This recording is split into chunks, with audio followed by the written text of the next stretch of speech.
Welcome to the 3 Retro Movie Geek podcast with me, Rob Taylor. Me, Scott Witham. Me, Paul Constable. Welcome to the 3 Retro Movie Geek podcast with me, Rob Taylor. Me, Scott Witham. Me, Paul Constable. And we're going to be talking 80s and 90s movies from our childhood. The greatest cinema era ever. Next Saturday night, we're sending you back to the future. Welcome to episode 3 of our podcast. Thank you for joining us.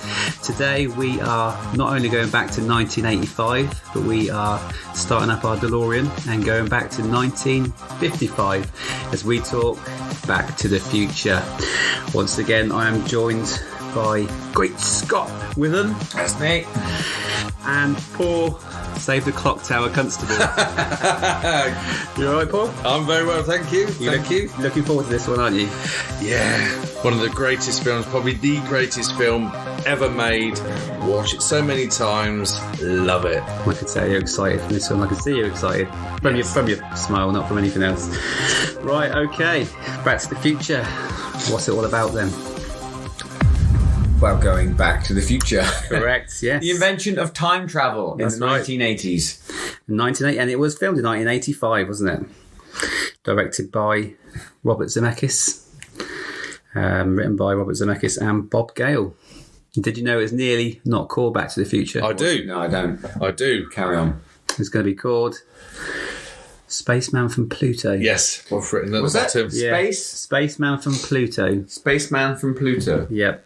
So I think... Terrible name. Yeah, I think that's what it's going to be called. Someone come up with the idea, and I think Spielberg wasn't keen on the name. Well, originally it wasn't going to be a DeLorean. The time machine was going to be a fridge. Yes. Ugh. Yeah, do you know why they scrapped that idea? It's bloody awful. I believe, wasn't it to do with the budget? Yeah, and I think they thought kids might jump in a fridge and try and... which that's what I'd have been doing. And there was another thing which I read up on where something about an atomic bomb or something going down a shaft. Right. It kind of blew my mind a little bit, so... Yeah, I think I read that. Cool. That's all new to me. Yeah, Spaceman from Pluto. You can see why they changed it, is it? Yeah, I can't see... I hate to think what Huey Lewis would have sung in the end. Yeah, that'd been an odd one. So Spielberg, he changed it. He got the memo from, I think it was... I can't think of the Bob Gale, wasn't it, I think? Was it Bob? I think it was Sidney Sheinberg or something. He was the CEO of Universal, and he said to change it to that name. And Spielberg thought no, so he sent a letter back saying, "Thanks for the memo. We all had a good laugh from your idea," as if to say, that's his way of saying, "No, we're not going to call it that." So it was Back to the Future. There we go. But Paul, this is your film. This is your film. I know. You're the one who's... Thinking back, the first time I watched this, I never actually watched it at the cinema. I seem to recall, because obviously this is going back in time before we had cable satellite movies, and this was the big film, the Christmas. Now, don't ask me what year it was. It must have been late 80s, 2 or 3 years after it came out in the cinema. Yeah. And I remember throughout the month of December, the advert showing, Christmas Day, Back to the Future is going to be on. I'm like, this looks good. Looking forward to it. And I remember watching it and I immediately fallen in love with it. And I'd hate to think how many times I watched it since. It's cool. It's just cool, isn't it? It's got the car, it's got the back... Everything. I think it's my first back in time, sort of time travelling film that I probably watched. I can't think of any other things back in the 80s that tackled it so prolifically or so well. Time travel. So much so that after watching it, I went and bought the soundtrack CD for it because I loved the film that much. Yeah. The music and everything, just... Everything was brilliant. The characters were perfect. I mean, I know we sometimes talk about who else could we have playing these characters. Yeah. I got 2 at the end. I mean, I cannot think of anyone personally who I'd think should be in it. Yeah, I know. Apart from Marty, perhaps Eric Stoltz, but I think he might turn it down. Yeah, because he did 4 weeks of recording, 4 or 5 weeks of filming. Yeah. And then was unceremoniously dropped, I think. He was too serious. Right. Could you just imagine that? We found someone else now. What? That happens all the time, though. You hear about so many things of times that gets happened. Everything gets set up and the actors get kind of cancelled last time. They get full pay. Yeah. Imagine that, full pay. Oh, no, and no, you don't have to do it. Could have been in Back to the Future. I'd done it for free if I could have been. You can find some clips of Eric Stoltz in some of the scenes, actually. Yeah. Well, not too bad, but there's rumours that there's actually still a scene with Eric Stoltz still in Back to the Future. Really? Yeah, so there's a scene when they're in the cafe, so he's gone back in time. Now, you don't actually see Eric's face. There's a scene where Biff is punched in the face. They don't recall refilming that scene when Michael J. Fox... So it could well be Eric It could Stoltz. well be, but they don't know, and there's no confirmation whether it was the stuntman swinging the punch or Eric Stoltz. There is another one when he dives in the DeLorean at the start as well, and they think that could be Eric Stoltz, but it was literally a split second, so it's a job to tell. So he could still be in it. He could be. Who knows? Who we got in this film? Obviously, Christopher Lloyd as the Doc, Michael J. Fox as Marty. But was he always going to be Doc? I don't know. Was he? He was going to be a professor. Oh, was he? Okay, I didn't know that. News to me. And who's his close friend? And is his dog? As you mean? Yeah, but was it always going to be a dog? It was going to be a monkey. A chimp. Is it really? Yeah, a chimp. Chimp. A chimp. Yeah. Can you remember the chimp's name? No. It was going to be Shemp, I believe. Oh, okay. Shemp. Yes. So again, I mean, it could have been. I think the early ideas of this film just weren't. Yeah. Thank God they changed, because I don't think it would have become iconic as it has done. Any differently. Eric Stoltz, a chimp, and Spaceman from Pluto. Exactly. Right, shall we go through the scenes? Go for it. Paul, can you remember the start? I'm sure you can. I can. So funny enough, it's Marty McFly arriving at a building with his skateboard, and he goes inside and he's going to try out the amplifier. But the beginning scene is obviously the camera pans around with all the various different clocks. Yeah, what are those clocks about? I think it's just the association with time, but you also see a little bit of scene setting there. Like it goes past the TV, and they're talking about the plutonium being stolen, and then the camera cleverly ends on the plutonium being hidden under the thing. That I missed that when I was younger. But the clocks weren't telling the correct time, though. Right. They were 15, 20 minutes. Yeah, 20 Oh, of course. Yeah. Late. Here's a question, though. What was Marty doing hanging around with the Doc? No explanation Yeah, whatsoever. I've always wondered this. What's their friendship? Where did it start? Is he helping him with school? Is he... It's like... Because Mum, just go around Doc's house. Who's Doc? And what are you doing there? Oh, it's this old guy who just invited me round to help him with some stuff. Because they both got no mates, have they? Marty doesn't have mates. He has a girlfriend. But Doc's just I'll be like, Are they working on school projects? Is he working for him? There's no explanation of why he's hanging around with He's not into science, is he, Marty? No. It's just... He's not even like a nerd, or anything like that. Very, very bizarre. So the Doc calls... Does Doc call Marty? Does Marty call Doc? Doc does call Marty. You hear the phone ring and he answers it again. So he's in... he's got that kind of relationship where he can answer his phone. Yeah. And break his stuff. Yeah. Smash that amp up. Smash that amp. He answers the phone. Don't connect up to the amplifier. There's a slight chance of overflow. Overload in mind. Yeah. And he wants him to go to the Twin Pines Mall at 1:15 in the morning. Just why not? See you there. Yeah, all right. Yeah. As you do. Of course, I'll do that. No problem. And then I love this bit. And then he realises he's late for school, and then the music kicks in. Yeah, the main music from the film, which is obviously Huey Lewis. And he gets on his skateboard, and then he goes on the back of the cars. He does. Yeah, epitome of coolness, isn't it? That is cool. He was just even cooler. That Burger King is a real location. Oh, is it? So the Doc's, I don't know, it's not his house, because you see his house later on, don't you? Yeah, it must be his lab. Yeah. His workshop is actually built in the car park of a real life Burger King, and it's still there. So if you've been packaged perhaps afterwards, still Burger King. It's still there, and it hasn't changed much. Yeah, pretty cool. He goes off to... Did he go to school? Yeah, he goes to school now, doesn't he? Goes to school, meets up with Jennifer. Yeah. Another one of my 80s crushes. Jennifer, actress, only in this film, isn't she? Yes, because the second one... I can't remember her name. Claudia... something. Claudia Wells. But she wasn't the original actress either. She was changed. She was changed. So was it Elizabeth Shue was the second one, wasn't she? Elizabeth Shue was the second one. She was changed because she was shorter. Yeah. Because the original actress was too tall. Okay. When stood next to Marty McFly, and they decided at that time, like, a lady wouldn't necessarily date a man who's shorter than them.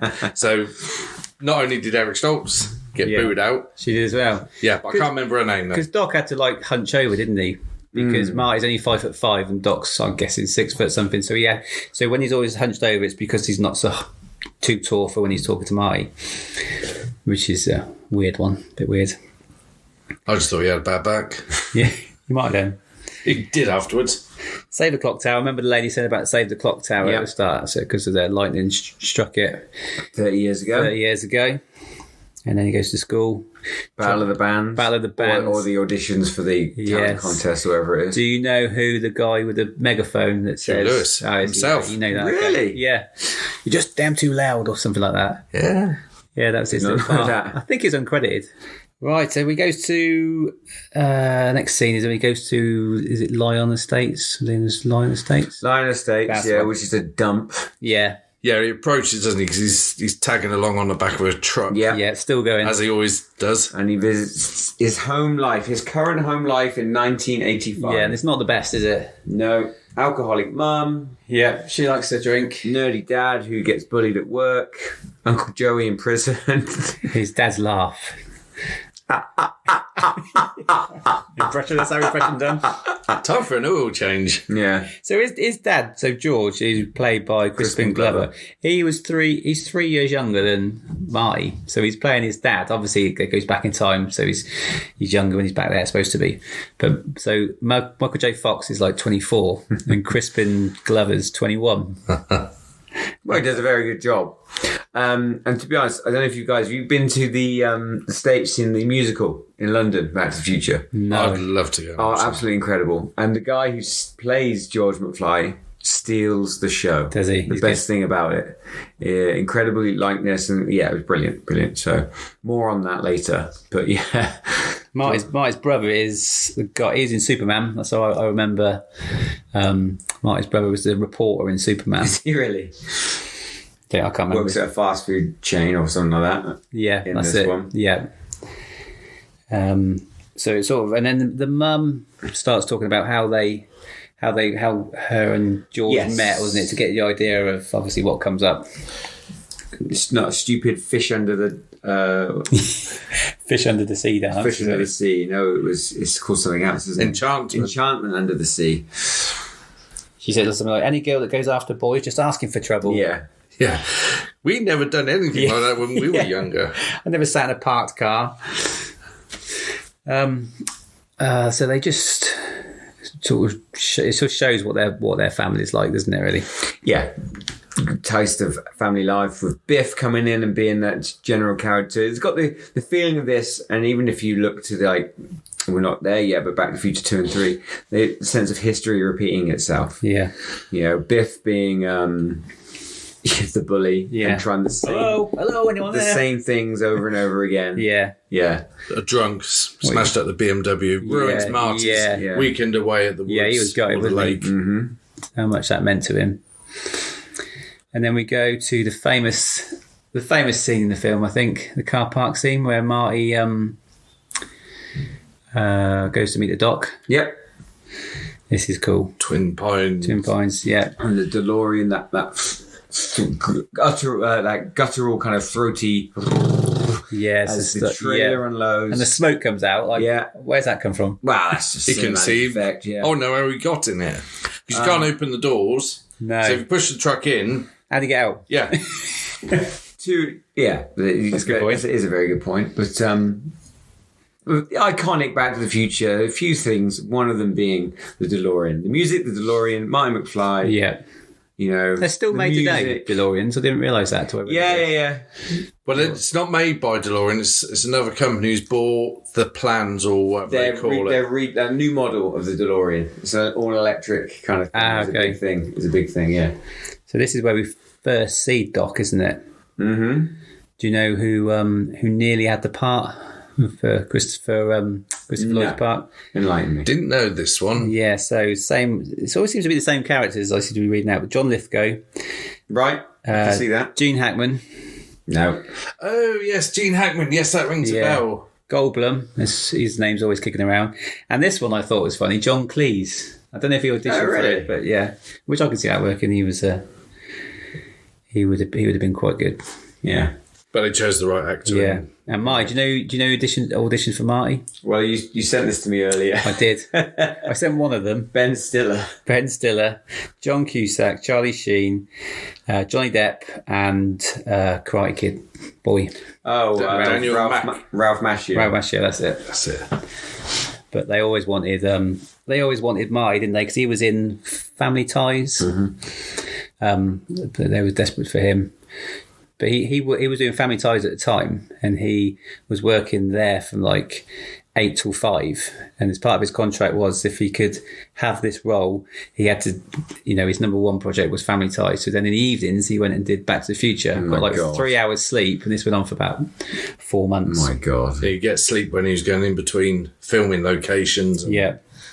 So he was in, obviously Michael J. Fox was in Family Ties. Who else was in Family Ties? This is my Die Hard link of the week. Ooh, Die Hard link of the week. The tedious link. Mm-hmm. Einstein? Well, Michael J. Fox was in Family Ties. Jeff Cohen, who played Chunk in The Goonies, was in Family Ties. Right. Who else was in The Goonies? Robert Davi. Robert Davi played the cop in Die Hard. Yes, of course. That's all I got. It's because we've established it's all the same universe. Yeah, so he sort of that's all I could get to this week. That was quite It's all tedious. the same cinematic universe with Ray. Is it Ray in Die Hard? I don't know. Don't know now. Larry. Can't Oh, I can't remember. remember. Larry. Well, I've got another one, I'm sure. When McClane is flying to Los Angeles to meet his wife at Christmas in Die Hard, what you don't see in the film is the in-flight movie he was watching en route from New York. He watched Back to the Future, apparently. Really? Oh, that's much better than my one. You should have told me that, and I wouldn't have gone off that tedious one. Okay, what about a Gremlins link to Back to the Future? Because I've got 3, and I know yours might be one of these. Yeah, so the clock tower area is actually the Universal backlot, and it's filmed in the same, obviously, area. I don't think you see the clock tower as such in Gremlins, because the camera kind of points backwards away from the clock tower, so you don't actually see it, but the green area and everything. Yeah. Anyway, so it's still, if you watch it closely, it's the same location. Hill Valley. Yeah. I can't remember the name of the town in... Kingston Falls, that's it. Kingston Falls. And what is the dance studio in Back to the Future, which then becomes the cafe, Right. is the bank in Gremlins. Okay, with the dog, yeah. Where it's changed. Oh, can't wait to do Gremlins. Can we do that one next? But funny enough, none of those locations are the original, because I knew they had one, but I realised they've had a couple more, and I haven't got it actually written down. Yes, I do.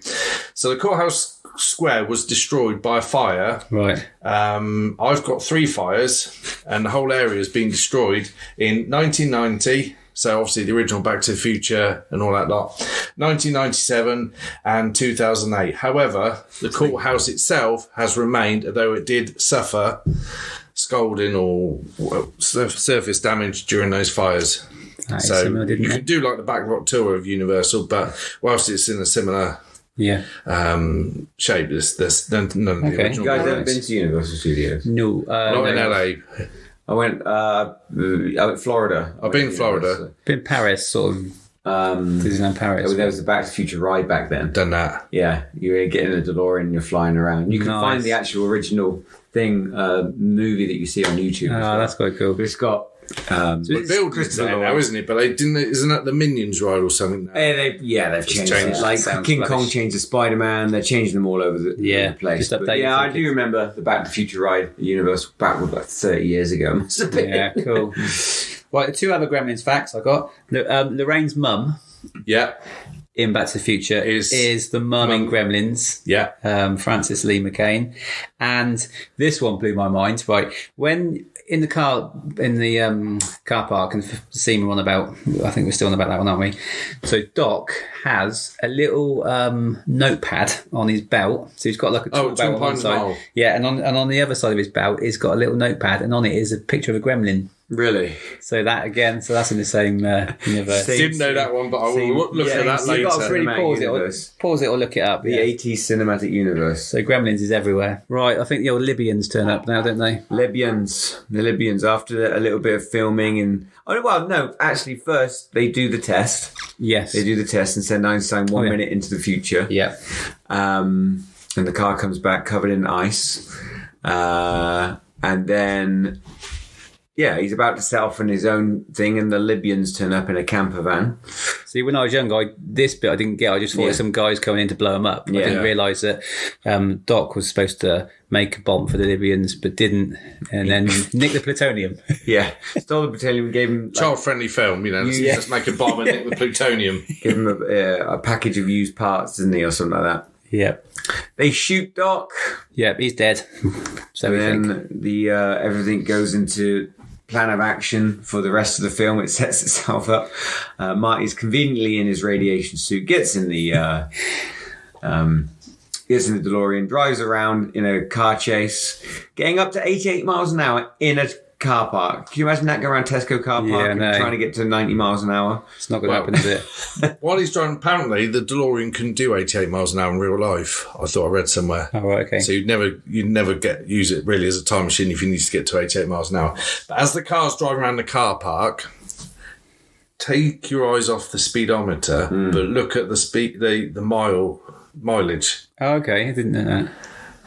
It changes. Right. The amount of miles the car's done keeps on going up and down, up and down. Do you know they've got they use 3 cars as well? Yeah. Well, okay, so I've got the big Lego, I didn't bring it today, but I've got the big Lego DeLorean that was sold out like everywhere. I managed to get a hand on one, and when you're doing the instructions, it gives loads of facts, mainly about the DeLorean actually, but one of them is they use 3 different cars, each for different, one's kind of like really dialed up nicely for when you're close up, one's not so dialed up for when it's kind of driving away in the distance, okay, and then one, the interior is really, really done nicely. Yeah. So the interior shots. So that's probably what they've done there. There's a good different shots of different. There's a good documentary on Discovery Plus, right? About I think it's a 3-part where they trying to find the original DeLorean. They go to all these various places, museums and stuff. Do they? Or can you remember? Or have you not seen it? I've watched it. And do they find the original DeLorean? They get there in the end. Right. Okay. Yeah. So he goes back to 1955, doesn't he, once he gets to 88? And he crashes into Peabody's farm, and the little boy thinks it's an alien in the barn. Very, very clever, that. Very clever. It's already transformed into human form. Yeah. Dad's shooting away. It was a different time back then. Just shoot him. Shoot now, ask questions later. And then he escapes, and then he knocks over one of the pines. Yes. Everyone knows this, but obviously Twin Pines more at the start. Yeah. And then he knocks over the pine. Lone Pine. You space beep. You knocked out my pine. You killed my pine. So he realises he's back in 1955.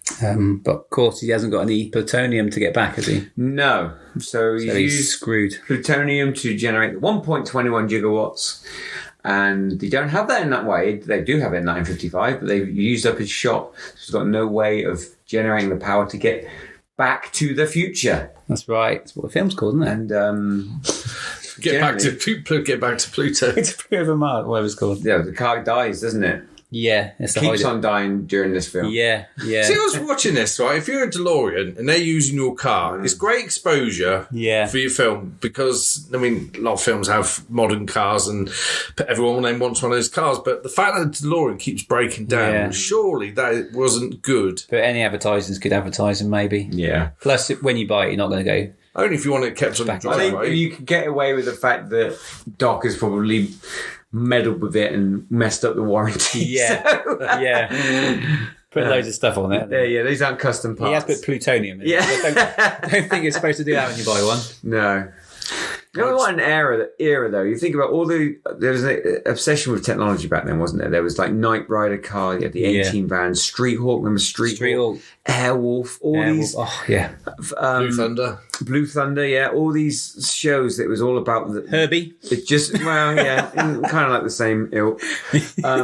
Shows where the star was almost, or one of the stars, I meant one of the main cars was almost the vehicle itself. Was like definitely, and the vehicle is one of the stars of the show. Yeah. So much so that when you ask me what my favourite character is going to be later, I will say the car. Okay. That's coming up. Yes. He's gone back in time. Yeah, and he's walking through Hill Valley. Everyone keeps saying about his jacket that he's wearing. His life preserver. His gilet. Yeah.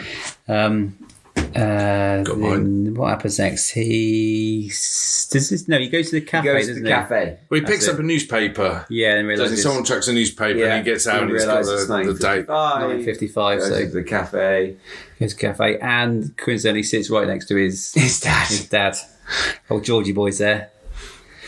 Doesn't he? Is this a bit where Biff comes in and he realises that? Yeah, because he wants his homework. He's asking. McFly, and then he turns around. McFly. And he walks straight past him to his dad, and that's when he realises that's his father. That's right. In this scene, obviously, Biff comes in with his crew. Yeah. I can never remember the rest of their names. Obviously, there's Biff. There's a chap who's got 3D glasses. Yeah. His name is 3D. Okay. One of the actors in there is Billy Zane. Yeah. I don't know what else he's done other than Titanic. I don't think he's done loads, but it's Titanic. Phantom. Oh, okay. Yeah, the guy in the big pink purple spandex. He was the Phantom, was he? He was the Phantom. Okay, I just know him from Titanic. But he auditioned for the role of Biff. Right, okay. Just something I picked up while doing a bit of research. Never realised that. He doesn't strike me as a bully or... He's not big enough. Biff's a great bully. Yeah. He plays it so well, actually. Tom Wilson. Was it Tom Wilson? Tom Wilson. So he goes, he chases after George and then realises he's a peeping Tom. He's a peeping Tom. And this is where the past, future, whatever changes. This is where it branches off the sliding doors effect or the butterfly effect, where his dad was supposed to be struck by that car. And he pushes his dad out of the way and he gets struck by the car, therefore being infatuated by his mother. That's right. That's so wrong. A little bit of incest for This is why Disney rejected the film, because they thought it was a bit of incest. But then again, they had Star Wars when their brothers kissing the sister. Yeah, yes. Well, actually, it wasn't Disney back then. Oh, true, yes. But why did Marty's mum take his trousers off? Yeah, I always think that. So wrong. Yeah, let's just pop your trousers off and get put into you in bed bed and wake up. You banged your head, let's pop your trousers off. Yeah, and she says these Calvin Klein boxers. Yes. So she calls him Calvin, thinking that's his name. I suppose back then everyone used to put their names in their clothes, I suppose. Yeah. I still do now, just in case I lose your trousers. My trousers. You never know. You never know. Okay, so he gets out of there, doesn't he? Quick. He does, after a few little funny detailed things where they're talking about, like, he's just got their first ever TV set. Do you have a TV? Yeah, I've got two. So nobody has two TVs. Yeah. Think about now. We've got like 1, 2, 3, 4, 5 TVs. TVs on our phones. Yeah, crazy. It's a great look at future and how what's it going to be in the next 30 years or something like that. And you see Uncle Joey, baby Uncle Joey. Yeah, is it Uncle Joey? Yeah, Uncle Joey. That's it. Yeah. In the cot behind. Yeah, because he goes up to him and says, "You better get used to these bars." I like when he first sees his mum. And he says, "You're so hot." Goes to say hot, but thin. Yeah. Don't say that, Marty. Don't say that. He gets out of there. He just escapes, doesn't he? Because he thinks, I need to get out of here. It's quick. There he finds out where the doc's house is, so he runs there. Yeah, he goes straight there, doesn't he? He goes straight to the dock. Well, first of all, Doc doesn't... He comes in and he has to... He's got a thing on his head. He's got a mind-reading device. Yeah, it doesn't work. So Marty's telling him... Trying to convince him that he's from the future. And he finally does by talking about... the flux capacitor. Yeah, the flux capacitor, yeah. He knew how he banged his head. He put a clock or something in the bathroom, fell off the toilet seat. That's it. Yeah. When he woke up, he drew a sketch of the flux capacitor. Realised that they can't get back. This is when he realises he wants to get Marty back to he wants to try and help him, but he discovers about the 1.21 gigawatts. Yeah. How are they going to do it? What are they going to use? And then he realises the only thing capable of generating that much power is a lightning strike, and we don't know where and when that's going to hit. Well, we do. We do now. Because he's got a piece of paper that says Save the clock tower. Yeah, so it happens on Saturday, doesn't it? Conveniently a week before, just so that there's enough time to get enough stuff for a movie. If it was 6 months before, we know that there's going to be a strike in 6 months' time. That would be one hell of a stint, wouldn't it? Yeah, that'd be a long film. Yeah. I like it when Doc says, next Saturday night, we're sending you back to the future. He points at the camera, doesn't he? He looks at the camera for like a split second and then moves Off away. into the middle distance. That's quite cool, yeah. Well, he said he gets all excited because he thinks he can hang around for a week in 1955, talk to his parents, see what goes on, hang around for a week in 1955. just kind of Change your clothes first. Yeah. Because that's never explained. Well, I think the Doc must be rich, Yeah. so he can just buy him some clothes. Yeah. How does he get into school? How does no teacher go, excuse me, who are you? Like that. Yeah, he just wanders in, He doesn't just he? wanders into school and just takes up residence there. Yeah. Well, Strickland knows, doesn't he, Doc Brown? Because at the beginning of the film where he says to Marty when he's late for school, he says, don't I understand you're still hanging around? Does he know about him in 55? Strickland's just the same as well. Yeah. It's meant to be that he looks just the same. Did that guy ever have hair? Yeah.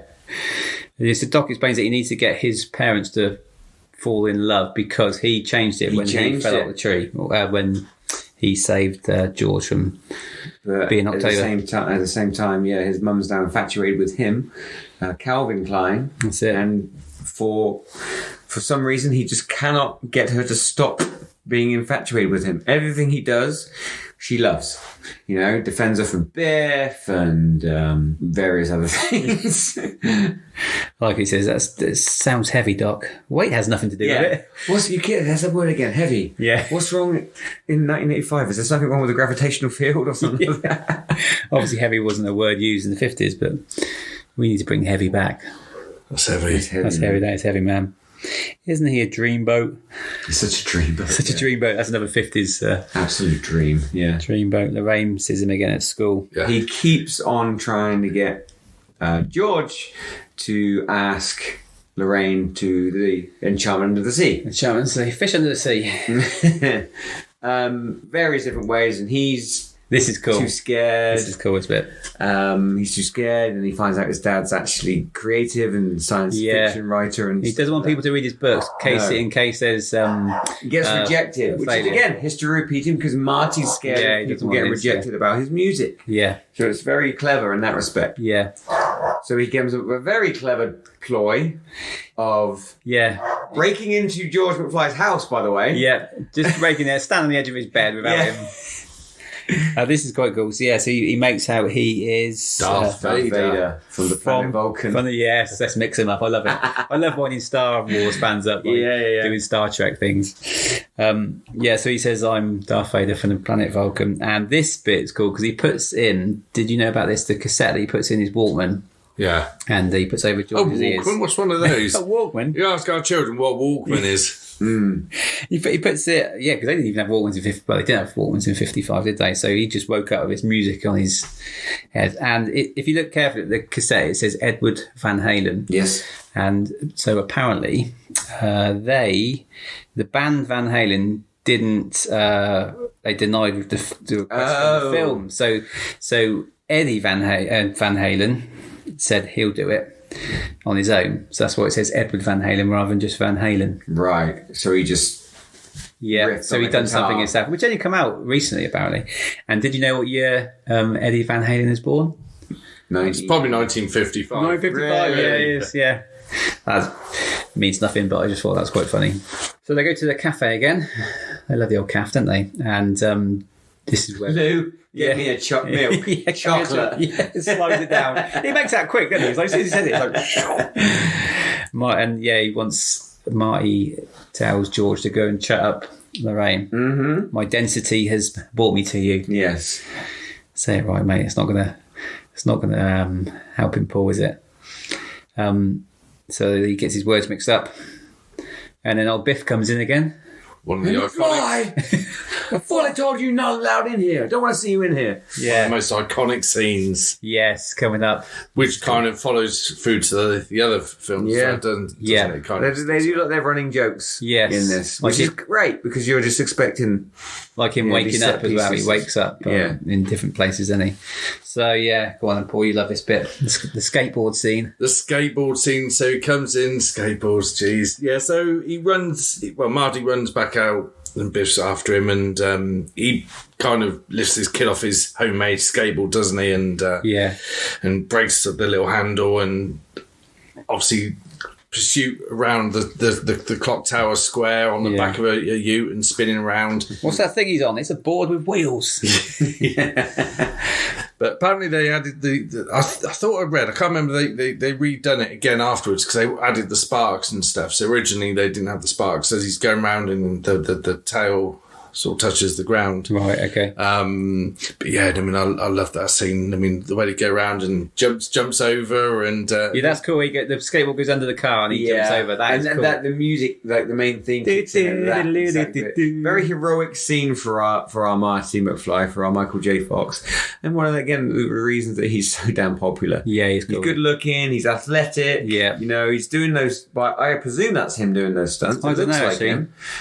Like, they did have a lot of... They had 2 or 3 stunts. Right, that might not have been there. But still. Yeah. You know, he's great. He plays guitar. He's just cool. Yeah. Marty McFly's cool. And then Biff goes straight into the... Oh, shit. I hate manure. Yeah. Yeah. But you know, so I watched this scene so many times. When it first crashes in, you look at Billy Zane, again, backseat, left behind the driver. As the manure's pouring down, he kind of tucks his head into the horse manure. That. You know, he's still his horse manure coming towards you, but no, Billy Zane. He loves it. I like a sniff of that. He loves that. Head straight first in. He just loves it. Yeah, that's weird. I noticed that the other day. And then you see obviously Mayor Goldie Wilson comes out again. And they all came storming out of that. Well, everyone, the whole cafe. Yeah. The whole square comes out just to kind of see what's going on. Yeah. It was exciting though. I'd definitely come and see what was Then going she on refers to him as Calvin Klein. Yeah. And they're like, well, where did he come from? I don't know, but I'm going to find out. She loves him, doesn't she? Oh, yeah. She then turns up at Doc's workshop. Yeah. How? I don't know. Yeah. How she finds out. Maybe she followed Everyone knows Doc Brown. Everyone just followed him. How, Probably the biggest house. I would say, how do they know that he's hanging around with Doc Brown? Yeah. Anyway. Yeah. By and by. They're quite good on the continuity and finding all these little things. There's very few things you can kind of go, that doesn't make sense. Yeah. Apart from time travel doesn't make sense. Yeah, that's a big bit as well, isn't it? But they're very good on the little details in this film. That's what's so impressive. As an adult, when watching it. Yeah. I agree. Marty tells George his plan that he's going to goes. That's it. When they're in the back garden, yeah, he's putting the washing. Have you seen some of the clips when they're filming this? Some of the outtakes. Crispin Glover couldn't stand still, so they're filming it, and he keeps walking off camera. Okay. Because my understanding, I mean, Crispin Glover was a pain in the arse to work with. He was quite. He wasn't in the second one, was he? He wasn't in the second one. No, because he wanted more money and whatever. Yeah. They just said, "No, we'll do it without you."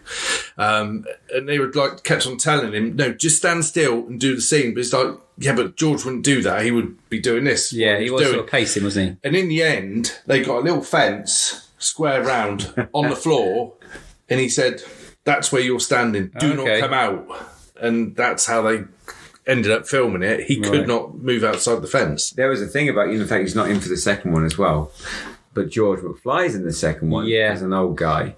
So Crispin Glover was getting funny about the fact that they were using his likeness. Yes. He sued him, didn't he? He tried to, at least. I don't know if he was in the bits where they did the flashback. That was him, because they didn't have to obviously do that. Right, so they used he was existing footage. But the first beat scene, he's hung upside down in Back to the Future 2, isn't he? He put his back out. And at the end, you notice he's just out the back a little bit. At the end of Back to the Future 2, he's sort of out the background. Or that's not Crispin Glover? No, that's Michael J. Fox. No, the guy who plays George. There's someone else who plays George in the second one. Oh. You're not going to be picking a fight, Daddy-O.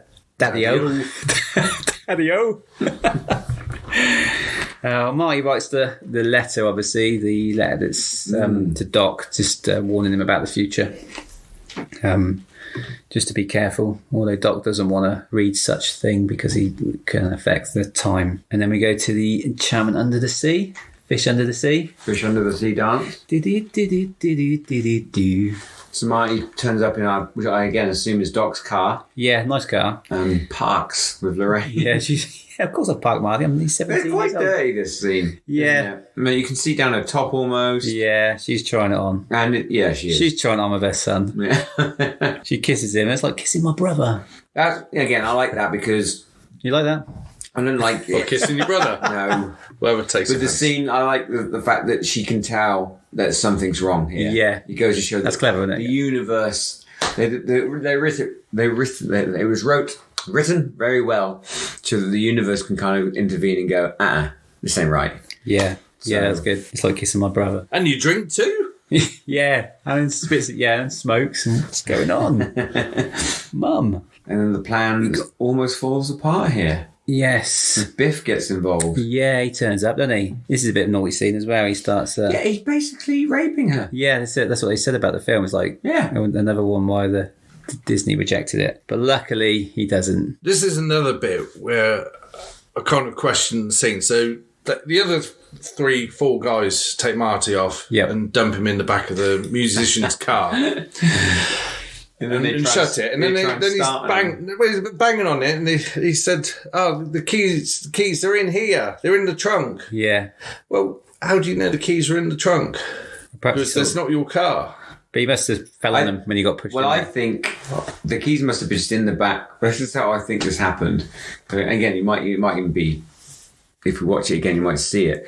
But it's not their car that they dump him in, is it? The three guys. No, it's the So the band. keys must have already been in there for them to open it and throw them in. Yeah, And then, because they would have then grabbed them and threw them in so we can't get out, if you know what I mean. yeah.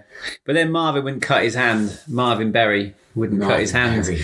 trying to get him out, which means he can't play guitar. Yeah, So exactly. It all They had to works think of out something. beautifully. George turns up, doesn't he? And he thinks it's Marty in the car, but he has a bit of a shock when he realises it's... No. Yeah, exactly. Yeah. Biff. He has to, he's faced with leaving Yeah. here alone and succumbing to his fear, Yeah. or standing and fighting. Fight or flight syndrome. His first No, punch- Biff, get your damn hands off of her.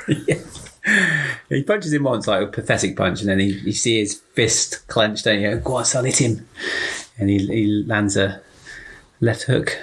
Left hook and knocks Biff out. Yeah, good Right, punch. knocking him out. Yeah, that was good. And everyone goes, yeah, woo. I've been in the cinema, watched it when it was like re-released, and everyone did Claps, I was going yeah. nuts when that bit. There's all people that clap when a plane lands. He punches him. Marvin's cut his hand trying to get old Marty. So Marvin is the singer of the band, isn't he? And the guitarist. Earth Angel. Isn't he cousin of Chuck Earth Berry? Angel. That's it, yeah. He is. Earth Angel, yeah. Is that a song or is that just for that film? So What? look that up, Earth, Earth Angel. Angel. Well, it's on the CD. Yeah, It's on the I think original it's- soundtrack. I just thought it was some 50s song. I can tell you. I don't. It must be real. I'd have thought. He does, and he realises he's quite a good guitarist, doesn't he? And plays, but then his hand's disappearing in front of him. Yeah, because... What is going on here? Yeah, because somebody else is cutting in. Yes. Which is just weird. I couldn't imagine ever doing that. No, Excuse it me, isn't. I'm just going to take Yeah. over this dance. Yeah. No, you're not. That was the 50s. Yeah, different time. Yeah, those things happened. And then George, he Comes decides... back and shoves him back. This And is my lady. And he just jumps back up, Marty, doesn't he, with Yeah. the guitar, and plays it. This bit makes me laugh because he's like, they finish that song, and it's like, so he's got to get back to the clock tower to get back to 1985. And time is of an essence here. And then Marvin's just, should we do another song? yeah. Yeah, all right. Always time for a Let's just cinematic do one more song. scene of awesomeness. And of course, He's got all the time in the world. He's got a time machine. I mean, this bit's cool too. Yeah, the Another oh. iconic reason why Marty McFly is so damn cool. yeah. So if you say Back to the Future, the two scenes for me is the DeLorean and the car park disappearing, and the Johnny Be Good scene. Yeah. See, I love this scene, and I'm going to go Back to the Future 2 here. Right. Because obviously this scene is also in Back to Yeah. the Future 2, where obviously Marty is watching Marty Yeah. on the stage. Yeah, and, that's kind it. of goes, and I was like, that blew my mind. Yeah. You know what I mean? This is the first time they tried anything like that, because Yeah, it's clever. they've done things like that in one of the Harry Potters, Yeah, and that's it, when some other Hermione does Marvel it. or DC. Marvel have done it too. Yeah, but this is Back to the Future. but this is supposed to be a reality film, isn't it? So, yeah. you know. No, this is the first time that they ever did that. Revisit an old film event and then tried to build a film around what stuff in the background. So you rewatch the first one, not knowing if that's actually still could be happening in the background and not know about it. It's very clever. You have to think about it while you're watching it, though, Johnny Be Good, though, which Chuck Berry, obviously, because Marvin rings up Chuck, doesn't he? Says, it's your cousin. It's your cousin. So Chuck Berry did that song Marvin Berry. 3 years later, apparently, so 1958. Oh, right. So that was released in you know 58. That new sound you're looking for? That's brilliant. Well, listen to this. Mm-hmm. And do you know who? It wasn't obviously Michael J. Fox singing. It was a guy called Mark Campbell. It wasn't. So Mark Campbell sung it. I was thinking this. When I watched it, like in the run up to this, I was thinking, is that his voice? So I don't think he got much for it, but they put the song on the soundtrack, and he got like a certain percentage of the soundtrack sales. Yeah, right, guys. This is a blue riff. Watch me for the change and try to keep up. Yeah, that's a terrible guitar impression, but that'll do. That'll do. In fact, you had to describe it to the listeners as well. Yes, guitar. That was my guitar. Right, so he rushes off to the clock tower. Yep. This scene is hectic as hell. Yeah. So many things going wrong. Dog's he's having a nightmare on getting wrong, getting solved, going wrong, getting solved. Builds suspense like nothing else. A real kind of climax to a film. Yeah. It's brilliant. It's brilliant. He goes and he tries to tell him, and he's like, no. Yeah, don't want it. I have nothing to do with the future. He tries to tell him. He tries to tell him a couple of times. When Doc's up the top, he tries to tell him. And then a thunderstorm turns up. I have to tell you about the future. He can't hear him. No. He's falling off. He's like, the cables got caught. The lightning strikes or something before the main lightning strike. Yeah, the tree comes down. Ornament thing up on there. He's just having a nightmare. It's not going his way, is it? And then the car doesn't work, turn on as well. When he gets to the designated the place he has to get to accelerate to 88, the car doesn't start. Oh, it's all going, and it all just helps to build the suspense. Yeah. Well, thank God the car didn't start when it was supposed to, because otherwise he would have been early. Yeah. Correct. He does the good old 80s method of fixing things by thumping it. Yeah, he bangs his head. He headbutts it. It. And then it works starts again. Up. He manages to get to the exact point as the lightning strikes and goes to 1985. And the old homeless man who... they clearly didn't have the budget to show the re-entry for that scene. You just hear it and they see it kind of... it crashes into a shop. Here's another thing. Actually, I didn't realise... I thought this was... this happened in this scene. Anyway, I read something in an article saying that, the first time they do the experiment on Einstein and the car's covered in ice... Yeah. Well, that apparently never happens again in any of the three films. Okay. However, I'm sure... Yeah. That ice is in this bit too. Ice is at the end when he comes back. He turns the car around. So when I read it, and then I thought that's not true, because when he brings it back out of the cinema or wherever it is, then the car's covered in ice. Then I'm sure it is. Yeah. I think this article I read got it wrong. But apart from those two times, it doesn't happen in 2 and 3. I was going to say, now you say that, I don't recall it being covered in ice when it crashes into the bar. Maybe you fixed the icing problem. Maybe he did fix the icing problem. He is good at things like that, Doc. You made it warmer. Did you that link that Fred? Do you know what that's a link to that? No. How do you solve the icing problem? No. Oh, okay. No. It's Iron Man. Oh, okay. Make it warmer? No, never mind. I thought you were do it in the summertime. I thought you were showing your no. That was just But maybe you did fix the icing problem. But I'm sure it's covered in ice. Maybe it's just 85. It only ices when it arrives in 85. Yeah, it could be. Global warming. Yes. Yeah. Put it down as that. So he lands. He turns up in 85, and the car breaks down again, doesn't it? Because he does. Yeah, he's gone back 10 minutes earlier to warn the doc of the Libyans. Yeah, and the car breaks down just as Libyans drive past him. Yes, in that cool VW. So then I presume he runs. Yeah, he gets there. He uses up the 10 minutes he had, and again, this is the only time that there's two Martys in the same place, right? Yes, because this bit always, I don't get this bit, because like, if he's turned up there then, and then what happens, and then Marty that he's watching goes off into the future. This is where the whole thing of time travel really can mess Does with he your come mind. back again, like a week later, and there's another two Martys there? This is what they can really Best not to screw think you about. up. Best not to think about time. There's no time to think about time. So he says the Doc gets shot, doesn't he? Yep.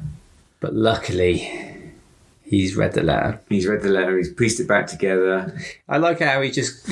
But, the Libyans did turn up with rocket launchers. But he thought he'd put a bit of tin. It does work. It saves his life. But he puts a bit of tin on his... What if he shot you in the head? Yeah. What if he blew up a rocket launcher? Doc takes him back home?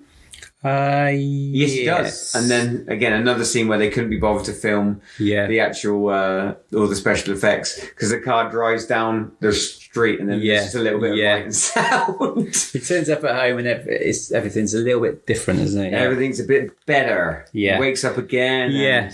Everything's nice. And the song playing in the background is Huey Lewis, Back in Time. His brother works at an office. His sister's got men chasing and calling after him all the time. Yeah. Mum and Dad. Craig, wasn't it? Yeah. Well, which one? House looks nice. The house looks nice. They come in from playing squash. Yeah, they're all over each other. She's like smacking her bum and things like that. Biff's polishing the car. Everything's kind of much better. You make sure you put Biff's life. 2 coats of wax on that. Yeah, Biff's obviously. Now, Biff, don't con me.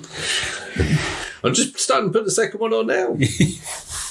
Doc George's book arrives, which shows that he's an author. He's an author. Just remember, if you put your mind to it, you can accomplish anything. Which is what Marty. That's right, kids. If there's any kids listening to this, no, not do. Here's another actually. I've just remembered this now. My wife watched this and then came in with a question, and said that they name obviously their child Marty, and back when they're saying goodbye to each other, she goes, "Oh, Marty, that's a nice name." So he said, can they not remember Marty from back when they were in school? Yeah, I thought of this, but then I think to myself, can you remember a day that you was at school? Yeah. Like, I can remember certain things happened.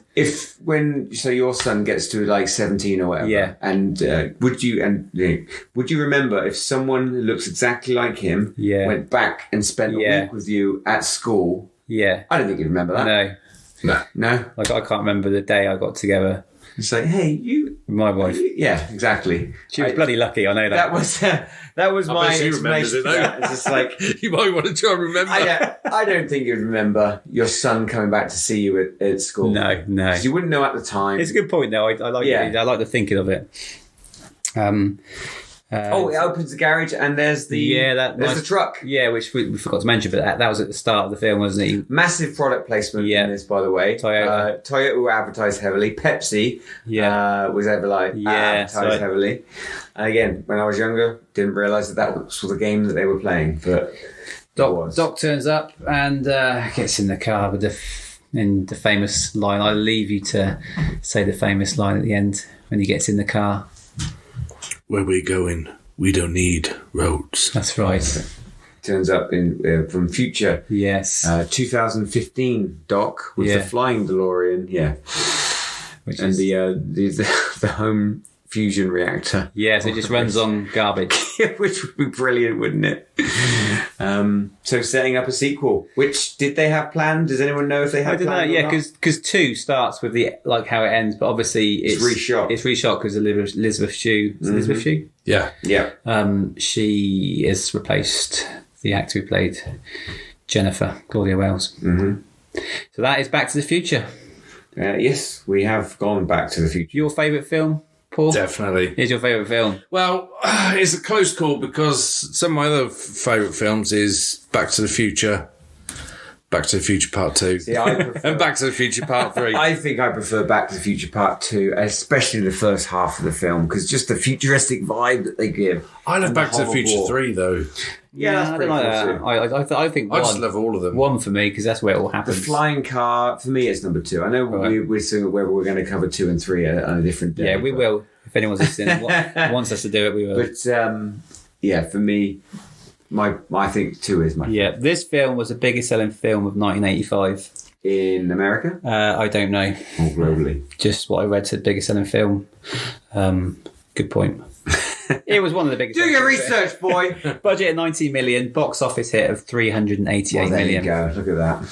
So that was Back to the Future. Favourites. So, favourite character, Rob. Okay, I'm going to be really boring here, but I'm going to go for he's cool, as we said earlier, plays a guitar, got a girlfriend, sticks up for himself. He does stick up for himself. Even, he's only a little guy, but he knows how to look after himself. So, yeah, boring, but Marty. You guys? Marty, I'm afraid, he's just... If I can get away saying the car, it's the car, but otherwise it is Marty. Yeah. I mean, he's the main character. The film is kind of all about him. You know, there's not many scenes where he's not in it. It is literally his journey. He's brilliant.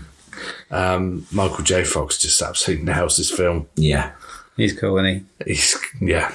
Iconic. he? Yeah, he's a great guy. Favourite scenes? Scene. So mine is the bit where the car goes back to 1985, and that's the scene where it's coming at them, I think, isn't it? And that's with the dog, but where the car just disappears. It's with the dog, sorry. When the dog is coming at them in the car. Yeah. And it's like it's going to hit them. They turn around and then the roads just fire. Yeah, the fire goes. Yeah, so it wasn't 1955, it was a bit of the dog with Einstein. Because that's the only bit you see of that happening. Like all the other times, they kind of get away with sound effects off screen. Yeah, an explosion. Yeah, that's my favourite scene.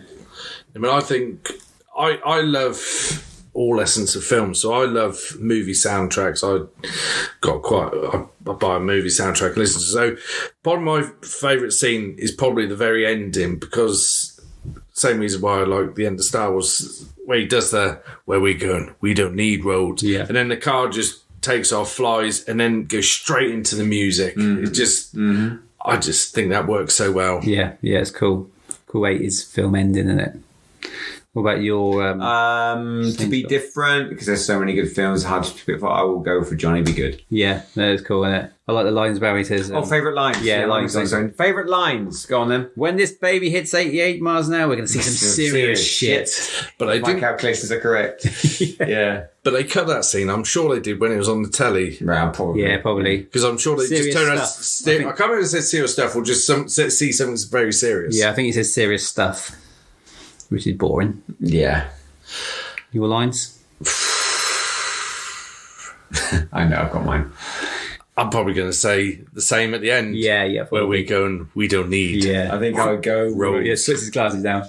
with Biff saying, why don't you make like a tree? Yeah. Get out of here. Yeah. That is good. That is good. I've got a couple of actors which I thought could play Marty if it was filmed today. Obviously, no one can replace him. Has anyone got any before I do? Well, I couldn't think of anyone, but I have thought of one, purely because I don't think you've seen this film, have you? License to Drive. No. Is Corey Haim. Right. Very quite similar in his body language and stuff. Another big 80s film star, but I think he's perhaps quite short. Similar person to Michael J. Fox. I got two if it was filmed now.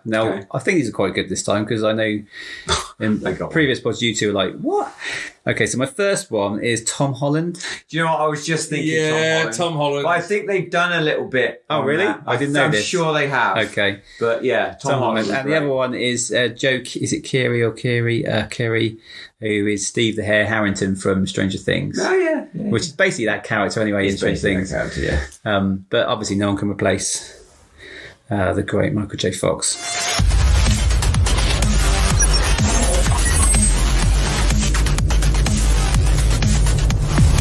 Right, quiz time then. This week I have purchased some exciting buzzers for you both. Let's do pause first. Brilliant. Scott? Warning! Hey, that's the best £12 I've ever spent.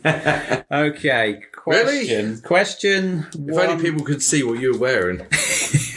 We can put a photo on after. Question one, we've covered that, so I need to go to question two. Okay, so it's fastest finger first. Question one, which is number two. What is the name of the cafe Marty visits in 1955? I think someone mentioned the name earlier. Really? You're sure someone did? Wouldn't have been me. What was the name of the You cafe? need a tumbleweed sound effect in there. Oh, I can't remember. I remember what it's called in Back to the Future 2. It's a name. It's someone's calf, like John's calf, but not Scott. John's calf. No, because that would have been mental. Because I said John.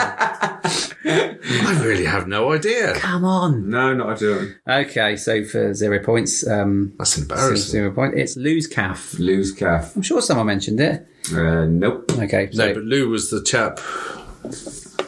It must be the guy in. he owned the calf. Yeah. Calf, yeah. Okay, so 0-0. Yeah, if we could send these back, not used.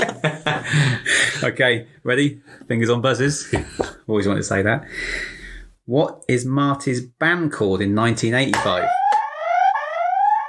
Scott. Pinheads. Pinheads it is. 1-0 to Scott. Okay, this is an easy one, so whoever presses the button first. What is the name of the number plate on the DeLorean? Paul. Out of time. Our time, correct. Do you know how it's spelt? Out a time. Yes, well done. 1-1. This is exciting. Question, I can't remember what it is, but next question. What time did the lightning strike the clock tower?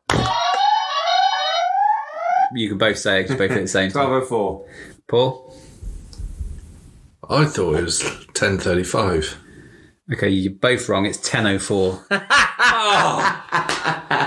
You're not going to make it. Are you? One's going to be like half hour late and the other's like way late. Oh, shit. So it's still 1-1. Still 1-1. I've got a few more questions. Okay. I was closer. Question, I don't know again. Next question. Name Marty's brother and sister. Paul. David Dave, yeah, you can have that. and Dave's sister. And Dave's sister. No, it's Dave and I can't think of her name. you can have half a point. No, not quite. It is Dave and Linda. So it's 1.5 to Paul, 1 for Scott. 2 more questions then. Okay, another time one. This is quite tricky. When Marty goes back to the future, what time does Marty set the time for? Now, Doc sets it for a time, but Marty does it a bit earlier. He did it 10 minutes earlier. Paul. 1:05. You're early again, I'm afraid. You were late last time, but you're a bit early this time. That's incorrect. You can go again. You're not frozen out. It's in catchphrase. Scott? So they get him to meet at 1:15, don't they? It's 1 something. Oh, I'm guessing here because they get to 11 meet at minutes past 1:15. And yeah, no. Got to press your buzzer. Yes? 11:12. 1:12. We're just shouting times now, Yeah, aren't we? I ain't got a clue. It's 1:24. So Doc sets it for 1:35, and then Marty goes to 1:24 because he thinks he can get there earlier to save him. Okay, so it's 1.5. It's okay to All to Paul play for. and 1 for Scott. So the next question. This is golden goal. Wait till I read the question. Okay. Okay. Wait. I'm going to take these away. I'm sending them back to where I got them from. Okay. When he invented the flux capacitor, what did Doc hit his head on? Poor just. Toilet seat. Toilet seat, incorrect. It's not. Well, unless I've wrote it down wrong. What do you think it was? Toilet seat. See, I put bathroom sink. Unless it was, and we've got the fact that he stood on the toilet to hang the clock, and he did hit his head on the bathroom sink as he came down. Yeah, I'm gonna Okay. look it up. Can you look it up quickly while we just Talk amongst yourselves. talk for a sec? Yeah. Or should we do another question? This is ruining the quiz, isn't it now? A few moments later. Back to the future. back to the quiz. Back to the quiz. And the correct was I right? Have you looked it up? I'd say Robert, but Yeah, it was the sink, wasn't it? yeah. So he was standing on the toilet and hit his head on the sink. Yes. So don't get me wrong again. So it's think so. Okay, Paul wins the quiz that Wasn't a very good quiz this week. 1.5 to 1. Well done, Paul. Yay. Okay, right. Just before we go, Excuse me, sorry. So we'll be doing The Bodyguard Yes. in a future the episode. worst. I can't believe, Scott. I thought you were cool, and your ringtone is "I Will Always Love You." Yeah. From Well, you know, Whitney why Houston. not? Why Whitney? Why not? You know? You could have had like Power Love or something. Okay, before we go, a couple of shout outs. Sam and Eddie Cox, who are my nephews, who gave us some good feedback. Thanks for that. And Kim Ward from Coventry, who left us some nice feedback on Instagram, so thank you for that. Don't forget to like us on Facebook, follow our page, and follow us on Instagram. Okay, we're going to make like a tree and get out of here. Thanks for listening. Keep it retro. Yeah. See you later. See ya. See you later. Mom, I had a horrible nightmare. Dreamed that I went back in time. Wow. Safe and sound now, back in good old 1955. 1955? Oh my God. Are you telling me that you built a time machine? What, a DeLorean? The way I see it, if you're gonna build a time machine into a car, why not do it with some style? Hey, McFly! This is a big one, the one I've been waiting for all my life. You're my mom.